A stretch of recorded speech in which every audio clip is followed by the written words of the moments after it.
Good morning. My name is Dr. Neha Hamilton, and we are covering a subject called sports marketing management. And today we are going to cover the various tests and techniques which are used in measuring the effectiveness of a advertising campaign. In the last class, we have covered about the advertising funnel. We have covered about how to measure the effectiveness of advertising campaign. What is the basic objectives of measuring the effectiveness of advertising campaign?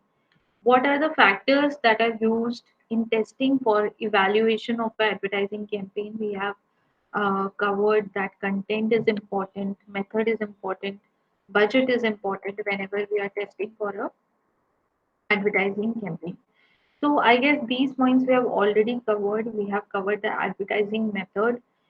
In advertising method, you have subclass, you have location, you have time, you have size, you have source. In content, uh, whether your content is persuasive enough to influence the customer positively, that we have started. Budgeting decision is also very important. Uh, whether your budget is matching with the company's overall objectives, financial objectives or not. Now we are going to understand how do you specifically measure the advertising effectiveness on two scales. The first scale or level is called as communication effects, and the second scale is called as sales effect, right? So these are the two parameters or scales on basis of which we are going to test the effectiveness of advertising. Okay. Now, given the complex process of making campaigns and advertisements, there are three phases like pre testing, concurrent testing, and post testing of the advertisement that can be further classified on the basis of objectives of the evaluation process. So we have three tests, we have three levels pre test, concurrent test, and post test, right? So we have merged these three into two tests. The first is called as pre testing and the second is called as post testing, right? Then we have some other subgroups of pre-test and post-test in communication effect and sales effect. So let us cover each one of the tests that is listed in the diagram here, right? So let us come to pre-testing of the communication effect, right? What are we studying? See, we are studying the first quadrant communication effect, and in this communication effect, we are going to study pre-testing. Okay. Now, pre-testing communication effect, we have copy testing method. Copy testing is the study of advertising prior to launching it. No one knows how the target audience will respond to a given advertisement. Copy test helps take the guesswork out of advertising. It predicts how effectively an ad will perform based on the analysis of feedback gathered from the target audience. Each test will either qualify the ad as strong enough to meet the company action standards for airing or identify the opportunities to improve the performance of the ad, right? So, what are we doing in copy testing? In copy testing, first of all, we need to understand that pre testing is something that is done before launching a particular ad. So before launching it, we are testing it. We are in a testing phase, and we want to see it that whether this ad is going to be liked or preferred by the customers or not, right? So that is called as copy testing. So we show this particular ad to a group of target customers and find out the feedback from them. If the feedback is positive enough so that it can be launched without any hurdle, we do it. We go ahead and do it. If the customers are saying that these are the things that should be improved in this particular ad, then we do those changes and then we launch the particular ad. Okay. So here is a small table that gives you further detail about pre-testing. Now, what are these details? Let us understand. In this copy testing methods, so these are the specific methods through which you can go for copy testing. Okay. Advertising used, mock-up or finished advertisement, right? So you can either show a mock advertisement like maybe a role play kind of a thing, or maybe an animated advertisement that you have not actually shooted for. You can show that kind of ad to the audience, or you have shooted for a particular advertisement through using proper celebrities or proper models, and then you are showing. So these both kind of things can be used, right? Frequency of exposure is single exposure or multiple exposure. So, sometimes we see a ad for the first time and we do not understand that particular ad, or maybe we are not paying attention to that particular ad. Sometimes watching that ad again and again improves the understanding about that particular ad. So it depends on the kind of philosophy you have used in this ad, that what should be the frequency of exposure. You want to show your audience for a single time, or you want to show your audience for multiple times in multiple days, and then you want to take the feedback. How it is shown. How it is shown means isolated in a clutter in program or in a magazine. So it depends on how you are showing the ad to the target customer, to the focus group that you have chosen to test your ad. The first is isolated. Isolated means there is a big theater or a big screen in front of a customer. He's just sitting and observing that ad, isolated, without any clutter, without any disturbances, without anything which is acting as a hurdle, right? He's only concentrating on that ad and watching that ad. In a clutter, means you want to find out that whether that ad is taking attention of that customer or not. So maybe you are showing it with a TV program or a match, or maybe a sports event is going on, and in between you just show that ad to the customer and want to find out that whether he's liking that or not, in a program or in a magazine, right? So you have bought some column of a two or three magazine, or 20, 30 magazine, depend on the kind of people you are testing on. You are sending them that magazine and you are wanting them to judge your particular ad, where the exposure occurs, right? In a shopping center, at home TV, at home through mail, or in a theater. So the location, or the medium through which you are exposing the ad is also important. How respondents are obtained. How respondents are obtained means, if you have pre-recruited them and you are doing forced exposure. Pre-recruited means you are paying that set of customers to to measure the ads or to give feedbacks about the ads. If you are giving them money, they are paid customers and they are giving you feedback, then they are called as pre-recruited post exposure. Not recruited natural exposure means you have chosen some customers who are maybe loyal to your brand, or who are in touch with you. There are some customers who are in touch with us. For example, I have a small juice shop, and in that particular juice shop, I have launched a particular advertisement. So in that particular advertisement, in that particular juice shop, I have some 10 to 15 loyal customers.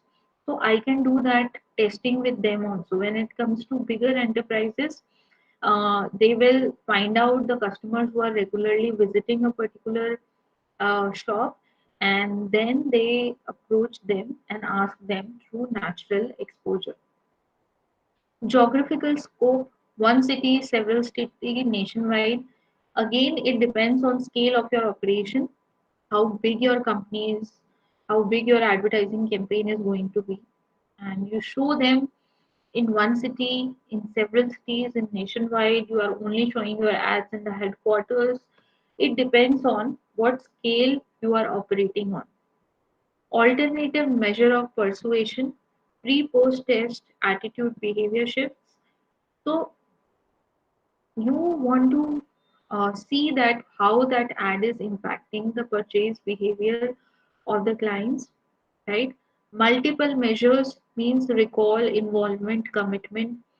You are checking, if it is a natural exposure, or they are not you are not paying money to them, they are not pre-recruited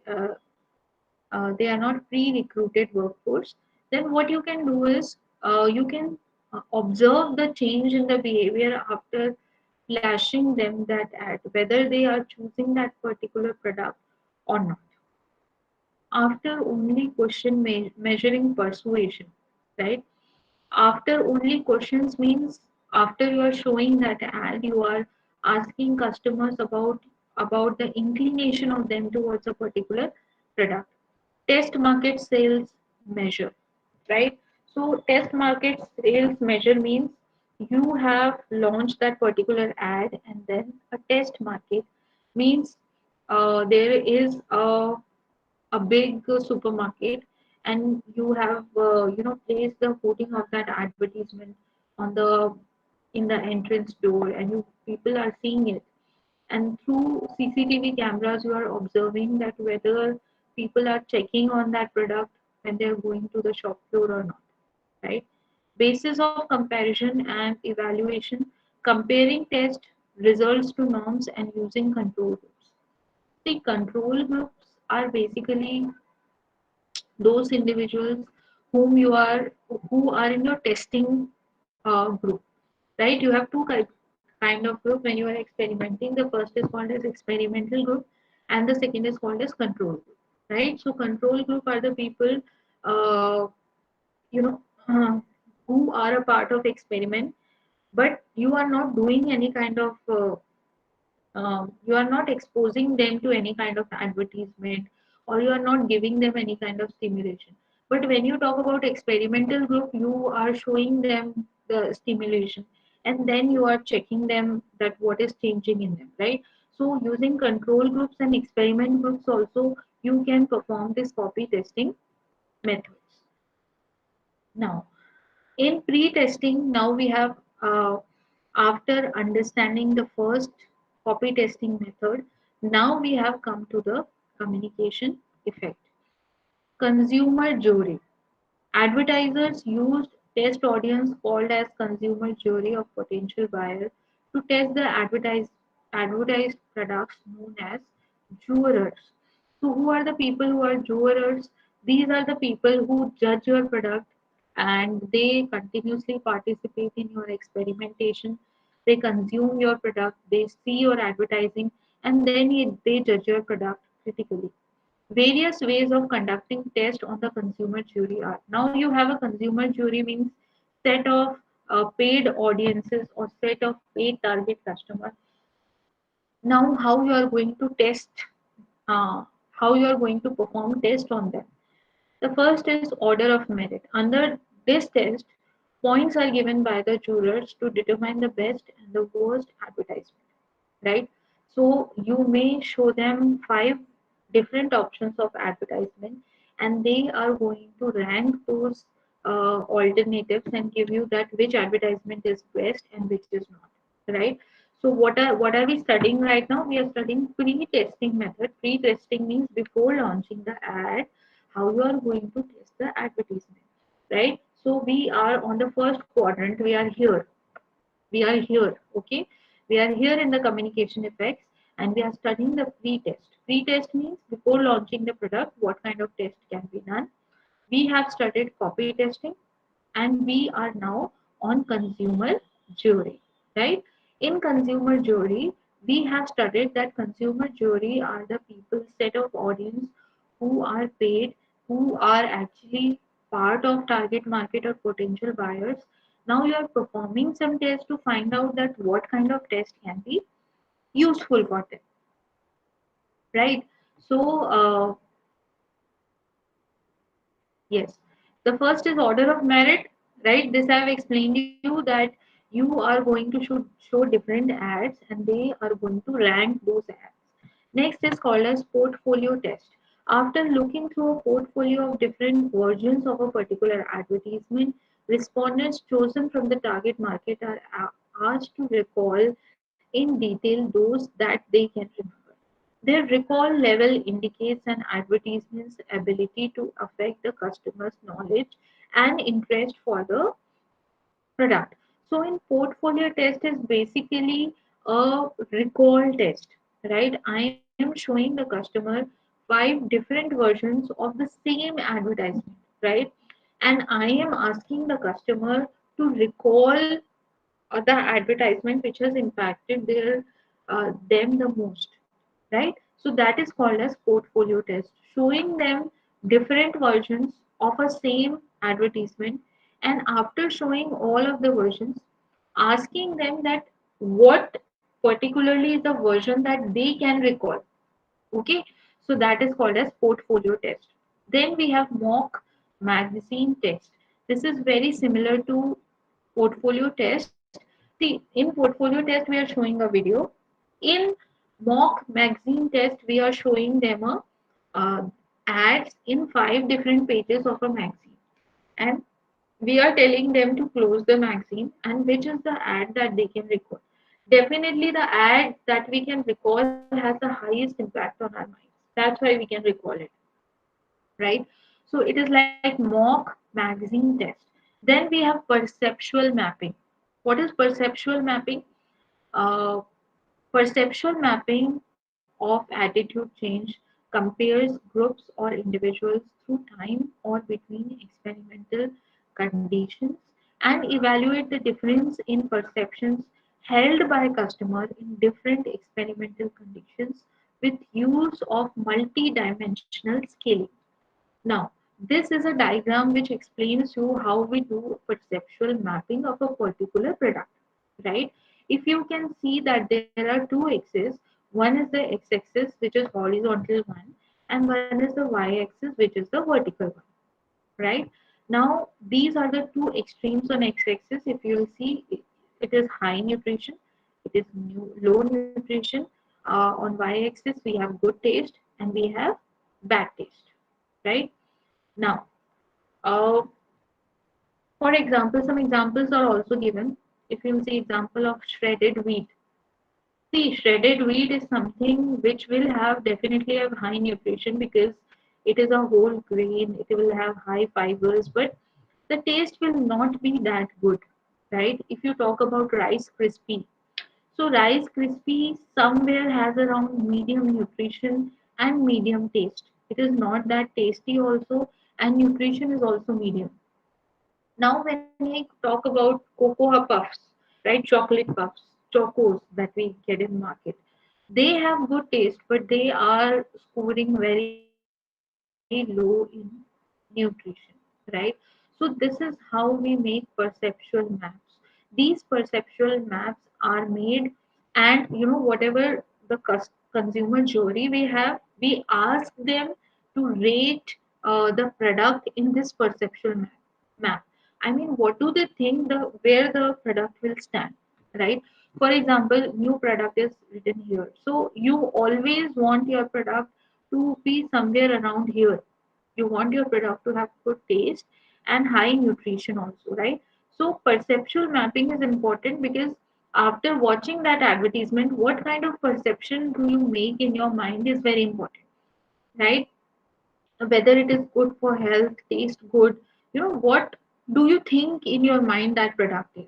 For example, when I talk about a simple product like maybe Kinder Joy or maybe any chocolate, nobody says that it is very good for health. They all say that it is very tasty, it is very delicious, and the emotions or sentiments which are shown in the ad always show that they are very, uh, they are very good in taste. They are delicious. But when you will see ad of a particular digestive biscuit, for example, we have digestive biscuits from like Good Day and all. I do not remember the name of the brand right now. So, for example, you have these digestive biscuits. So, when you will see these ads of these digestive biscuits, they will say that they have good taste also, they are high in fiber also, and high in nutrition also. So, they want to change the perceptual mapping, they want to come somewhere here when they are saying that they have good taste and high nutrition, right? So this is how you make perceptual mapping of your particular product. Is this perceptual mapping concept clear? Ma'am. Okay. Now, now we have come to the next point, which is called as broadcasting media. Pre-testing for broadcasting medium. So, what are the types of broadcasting medium that you used in pre-testing that we are going to understand now? In home projection test, in the consumer's home itself, a movie projector is set up and an ad is screened, and they are questioned both before and after exposing them to a particular ad. So it's a very simple test. Uh, in the consumer's TV also, if it is a smart TV, you send that particular ad to the customer, and the customer will watch the ad, and you will interview that customer after the ad is completed. Trailer test. As in the case of any trailer activity, two different groups of customers are identified. One group is exposed to the ad that contains coupons for purchasing some selective articles, while the other group is not given the coupons. If the customers of the first group use coupons for purchasing the articles, it can be inferred that ad was effective. So, what is trailer test? In trailer test, you want to see that whether customer is responding of any sales promotional technique that you are using advertisements. For example, nowadays ad of Ajio.com is coming. Wherever I'm going, Ajio.com, there is an ad that there is a sale. Even Ritik Roshan on his Instagram pages, promoting that this particular sale. So they are showing these kind of ads to people, and they are seeing that whether introducing these sales promotional techniques, introducing these coupons, free coupons, or discount coupons can stimulate the customer to buy a particular product, right? So this is called as trailer test. Theater test, a set of target audience is shown the trial ads in the theater, and then they are given a questionnaire to be filled. So we call all the people in the laboratory, in the theater, we show them the ad, and then we ask them a set of questions, right? And then we analyze the data.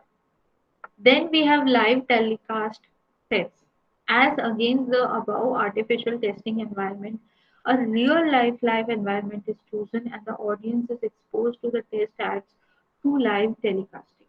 So we can use, if the company is, launching the ad on a very big medium and has a facility of live telecasting the ad to all the customers, to the jury members or the customers who are paid customers, we can do that, and then we can take the feedback from the customers. Then we have some projective techniques.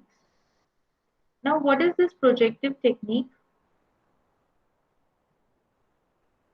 Projective techniques, see, usually projective techniques are used whenever you are going for a personality test. Whenever you check the personality of an individual, you use different kind of projective techniques in which the subject is shown different kind of images, and then we ask them that what do you see in a particular image. Whatever my answer will be, that will tell the researcher about my mindset, my thought process, my opinions, or the things that I'm doing, right?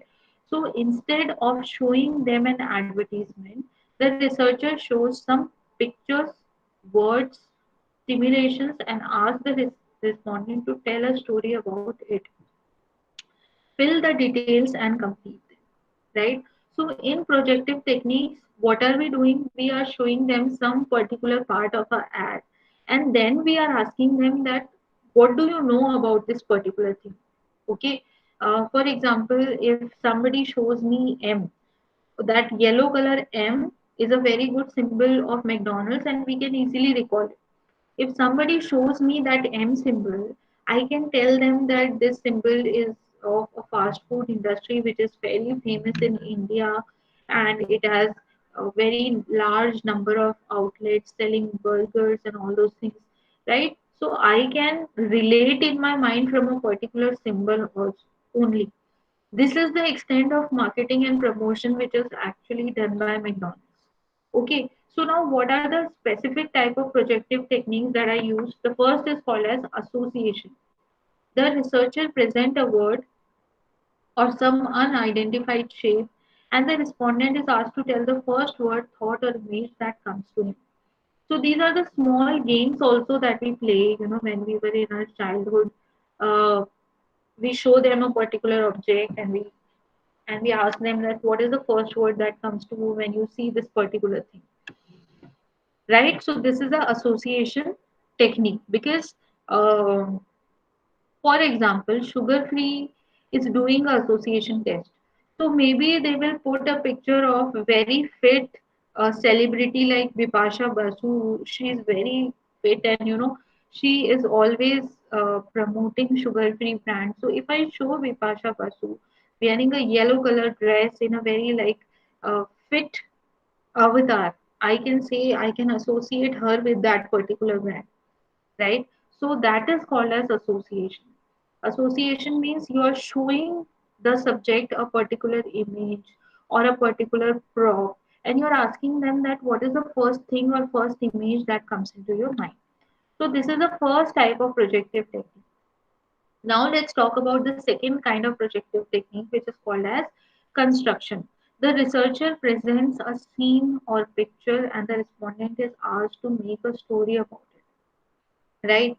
So I am showing you a picture, and you have to show me, you have to make a story from that picture. Maybe a picture of uh,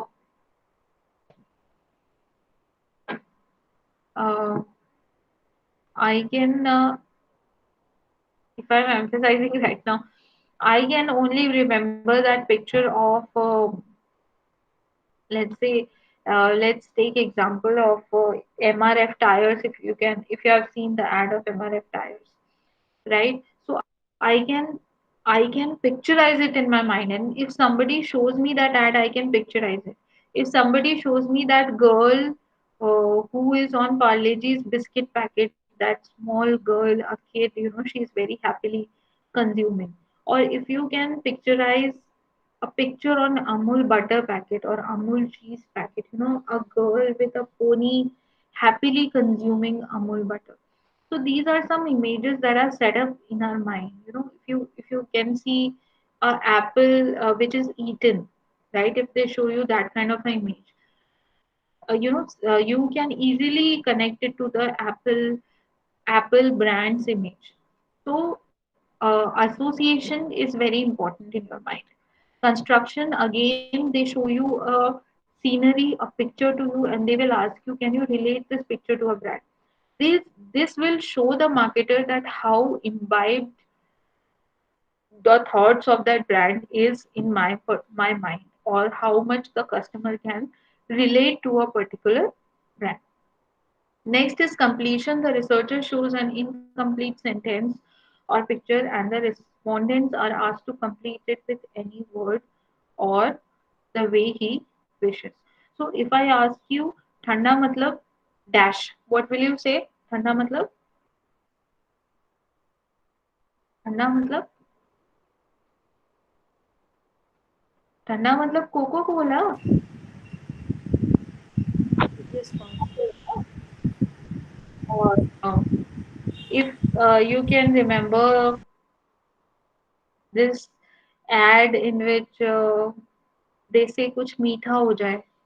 What is that ad that says कुछ मीठा हो जाए? Cadbury Dairy Milk. Dairy milk, Cadbury's, right? So this is completion. This is how they give some kind of incomplete sentences or phrases, and the customer will complete it. So we are doing it. That means those companies are successfully making a mark in our minds. Now we can, we have related these words, kuch meetha ho jaye, with that particular brand. Next is laboratory research device. It uses specifically designed equipment to measure the physiological reactions, heartbeat, blood pressure, pupil dilation, perspiration of the respondent to an ad, and such techniques include measuring interest level by tracing the eyeball movement. So, these are some very innovative techniques which are being used in the laboratories. See, there are some things that uh, we cannot conclude, or we cannot say. For example, you go to a supermarket, and you like two clothes equally well, right? For example, if your mother, if your father is asking you, which is, you only have to take one shirt, which is that shirt that you like the most, and you are not able to answer it, right? You do not know that which is the one you like the most. You tell your mother and your father that I like both the shirts equally. Then your mother will say, how is this possible? Close your eyes and think about a shirt. Now think which shirt is coming in your mind. Whatever shirt will come in your mind can be your favorite, right? So this concept is being used by the marketers. There are a lot of unconscious or subconscious thoughts which are going on in our mind that we are not aware of, right? We are only aware of the conscious mind. We are not aware of the unconscious mind. So through this laboratory techniques, they decode whatever is going on in your unconscious mind through your bodily response. Because whatever will happen in your unconscious mind will be reflected in your body stimulations, right? For example, uh, a lot of pictures are shown in front of me, right? But I am not able to decide that which is the picture I like the most. But my eyeballs or through my eye movement, maybe a scientist can discover that which is the picture I like the most, which is the color that I like the most, right? So sometimes if I am not able to answer it consciously, it can be find out with the help of laboratory techniques. This is called as neuromarketing, right? Neuromarketing means through your neural responses, scientists can make out that what is the thing that is going on in your mind. Some changes happen. For example, the blood pressure shoots up a bit, a very little, when you like a particular product, or when you are very excited when you see a particular thing. You like that particular thing, your blood pressure goes up, but you do not realize it, right? So there are things that they can realize, they can decode it, right? So these are called as laboratory research techniques. Through your heartbeat, through your blood pressure, through your pupil dilation, your perspiration, all these things can tell them that whether you're liking that product or not. Even a lot of companies in US and European countries, they are also applying these kind of tests to find out that in designing the packaging of various products.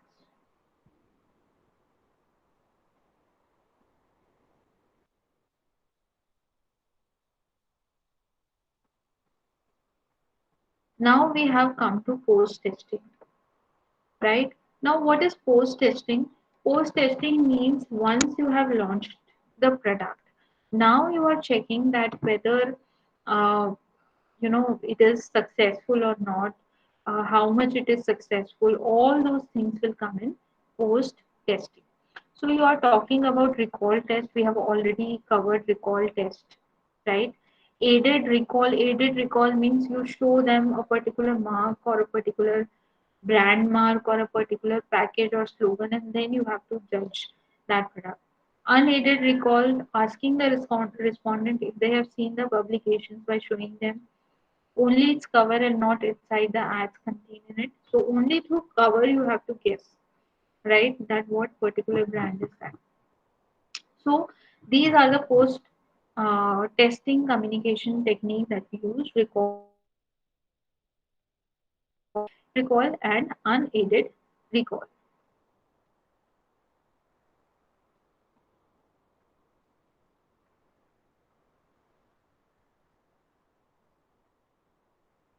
Now we have come to sales effect. What is sales effect? After communication effect, the second effect that we have to study is called as sales effect. Now, what are we doing in sales effect? Inquiry test and split run test. Inquiry test means this is designed to measure the advertising effectiveness on the basis of inquiries generated from ads appearing on the various print media. The inquiry may be in the form of number of coupons returned, phone calls generated, or direct inquiry through reader cards. See, inquiry test means this is generally used in digital marketing, right? So, and also it can be used in print marketing, but not that much. For example, you have been shown an ad on your Facebook page about a particular book fest that is going to happen, right? And they are saying that if you register yourself for this particular book fest, you are going to get 10% off on your total bill amount, which would be greater than 500 rupees, right? So you are just writing down your information because you are a book lover, and if you get a 10% discount, that too in a book fest, why not? So you are writing down your information and giving the company your data, right?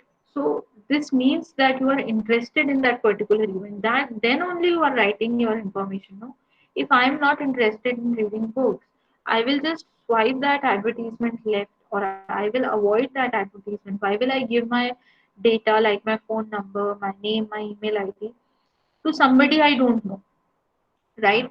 So that is called as inquiry test. In the same way, if you have newspaper coupons, if you have heard of, they in newspaper, if you read newspaper, they give you some coupons that if you carry this coupon to a particular shop, you will get 20% off, right? Even I have seen this new concept. For example, you have gone to lifestyle or shoppers stop to take a particular product.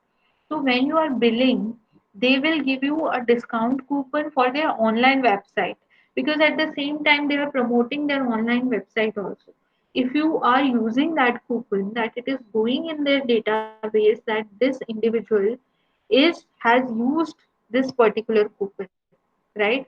So this will come in inquiry test, that with if the customer is giving you your data in return of a particular small discount or a small information, so that means your advertisement is successful, right? That is called as inquiry test. So this definitely happens when you have actually launched your particular ad. Then we have split run ads. This test is modification of the test, and it's normally used to test the print ad. And advertiser prepares the two different copies of the ad carrying different coupons, free gifts or free booklets. The ad is then run in such a way that 50% of the medium carries one copy and 50% of the medium carries another copy, right? So what is happening here? I have made two different versions of the same ad. I am sending one copy to 50% of the people and the other copy to the other 50% of the people, right? And then I am checking that which ad is working for me. And that is called as split run test. Whichever ad is giving me better response in the terms of returning the coupons or people entering the data into the into the system, that gives me a good information about how much people are interested and which ad is liked by people the most, right? So that is called as split run test. Next is called as intent to buy test. In this test, readers of a magazine who have read the advertisement are asked about the effect of the ad on their buying intention for a product. Once they express the intention to buy, a further probe of the element of ad that influence them most to do so is assessed. So what do? We ask the people after they have watched the particular ad, like what do they see? For example, do they want to buy it? Okay. For example, you have seen a movie advertisement. Okay. A movie showing the trailer in which, a beautiful actress and very handsome actor is there, and nice fighting sequences are there, and beautiful sceneries are there. So if you have been shown that particular ad, and then I'm asking you that do you want to watch this ad, watch this movie, right? If I like the ad, I'll watch the movie. If I don't like the ad, I do not want to watch that particular movie. So if I say yes, then you are clearing this step of intent to buy test. That means after watching the advertisement, do you want to buy that product, right, or not? Next is sales experiment in test market. The ad campaign is run on a small scale to find out the effectiveness of the ad before the ad campaign is run for the entire market. The advertiser selects a control market and a test market. Okay, so I have shown you ad to a very specific number of people, and then I am finding out that whether people are preferring my product in that small area or not. Then we have historical sales. This test involves correct correlating the past sales and profit with the past advertising expenditure using the advanced statistical technique. The result can reveal how far advertisements were effective in generating or increasing the sales.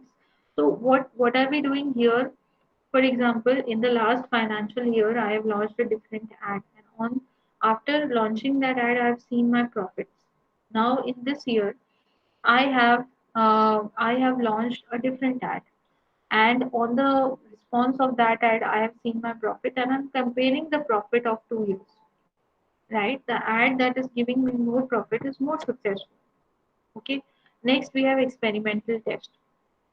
Experiment is conducted to assess the impact of advertising on sales. Instead of spending some percent of sale for advertisement in all territories or of product, a company may spend different percentages of sale for advertisement and find out whether high spending territory or product have generated more sale. So you can conduct a experiment also to check out the post sales. Next, we have concurrent testing. Means there is pre-testing and there is post-testing. There is concurrent testing also. Means when you have launched the ad at the same point of time, within 1 week or 10 days of time, you are asking customers about their response. So you can do telephonic survey. You can interview the customer on the point of purchase. Means a customer is standing in a billing queue and you are asking questions. So that is interview test. Passers by count test. In this type of test, the number of viewers stopping to view a signboard, billboard, posters are counted. For example, in a supermarket, you have pasted a huge ad. So, number of people who are paying attention, percentage of people who are paying attention to that ad are counted. Customer diary test. Some selected prospective customers are provided with diaries and are requested to note down their opinions about the strength and weakness of the ad. So, if the customer is supportive enough to write this much about your product, then you find out this. Then we have mechanical test. In this type of test, the readers or the viewers of the ad are observed while they are actually reading or viewing the ad with respect to their eye movement. So here also we find out the eye movement of the customers, right? So these all techniques are used in concurrent testing. You have to remember the techniques because the examiner can ask you what are the which of the techniques are used in concurrent techniques, which are of the techniques are used in pre-testing, post-testing of communication and sales, right? So it is better if you draw a flow chart in your copies and write down that which technique is used in which level. Okay, so I think that's it. That's it for today. I will take your attendance now. Excuse me, ma'am. Yes. Ma'am, can you please repeat that term there all the time in a clutter? In a clutter means when there are a lot of disturbances. When you are showing the ad, there are a lot of disturbances. You are not only exposing the customer with that particular ad. For example, they are watching a football match, and in between that football match they are watching that particular ad. There is a lot of disturbance. The customer is not only viewing that ad. The main motive is to find out that whether he is actually liking that particular ad or not. In between, a lot of disturbances also. Okay. Okay, ma'am. Bindu Chaudhary. Bindu is not here. Ria is here. Tessin is present. Vijay is present. Gangotri is absent. Alka is absent, and Eklisha is absent. Okay, thank you so much for joining. I am Excuse me, ending ma'am. the class now. Ma'am.